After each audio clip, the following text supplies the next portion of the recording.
السلام عليكم. توجور معكم مصطفى موبا بليس. اليوم حبيت نحكي لكم على ذاك الجان اللي حرق علم الجزائر وحرق لي فوطو تاع لي جينيرال وتاع الوزاره تاع بوتفليقه. هذاك مسكين الله غالب عليه، هذاك كي شغل بغا يجي للجزائر وما خلاوهش اليهود، ما خلاوهش يدخل. راكم عارفين الامور عندهم كيفاش تمشى. المهم اليهود حبوا كي شغل يوصلوا للجزائر بصح ما صابوش كيفاش، باسكو الشعب الجزائري مازال حار وامبوسيبل حنا يدخلوا عندنا اليهود. كي شغل حبوا باش يفرقوا بين الشعب الجزائري ويفرقوا بين الشعب الفلسطيني، ما صابوش كيفاش يديروا باش يفرقوا بيناتنا.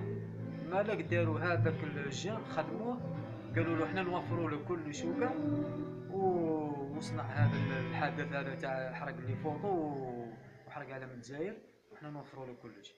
يوم بعد هو كي دار هذا الجيست، الجزائريين على بالهم على بالهم بالحكايه باينه. المهم احنا ما تهمناش هذا، احنا مهما كان الشيء مهما كان الحال، فلسطينيين خاوتنا وتوجور خاوتنا ونقعدوا نبغوكم، ودائما فلسطين في القلب وحنا نموتوا عليكم وما كاش. ومهما تكون الحاله ومهما يديروا ما يفرقوش بيناتنا. المهم احنا فلسطينيين راكم في قلبنا دائما ونموتوا عليكم، ويكون شيء يكون ما كاش اللي يفرق بيناتنا. وتحيا فلسطين، وفي فالجيري.